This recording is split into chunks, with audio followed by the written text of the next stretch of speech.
Well, there was a lot more going on this week in Michigan politics and the Republican gubernatorial debate. Here now to break it all down for us are Kiera Lake and Capitol correspondent Tim Skubick.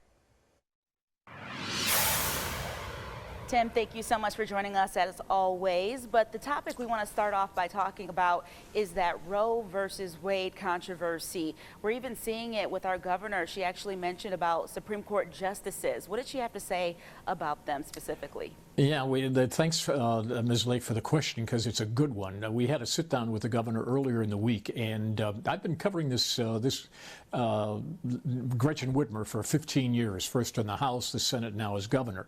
And I've never done an interview with her where she used in the same interview on the same subject these kinds of words: troubling, worried, concerned, and I'm outraged. What is she outraged about? The U.S. Supreme Court. She said, as an attorney, she used to have confidence in the high court, in the decisions that they were making were apolitical. Now she says that confidence has been, quote, shaken. And in light of that, she is not endorsing a change, but she is certainly willing to talk about changing the life-term appointments that these justices have. But now, in the wake of these decisions, the governor says not only abortion, but decisions on climate change and on guns, she's beginning to think that maybe we ought to look at term limits, a limited number of years on the high court. Clearly, she is thinking about it. And interestingly, she and her daughters have talked about this. And this is where the governor says she is outraged, because the generations that are coming up after her, she believes, will feel the impact of these climate control decisions, these gun decisions, and clearly abortion. Kind of switching gears now, let's talk about the petition drives, those two big important ones where signatures are due on Monday. What do you have to say about those? This is very important because it involves every voter that's going to be voting in the November election if these petition drives are successful.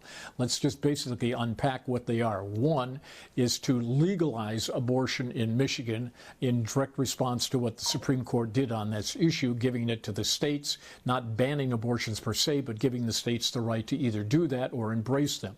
Secondly, more elections reforms, another petition drive.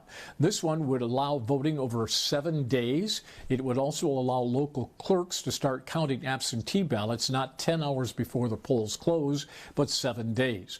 And just back on the abortion one, we are told by inside sources that the abortion people need about 400,000 plus signatures in order to get on the ballot. They supposedly are going to turn in, check this number, 800,000. If that is true, and we have not had that number confirmed, that would be a record. That would be historic. And it would certainly underscore the emotion and the angst, if you will, among some voters who wanted to sign this petition to do something to preserve abortion in this state. 800,000 is an amazing number.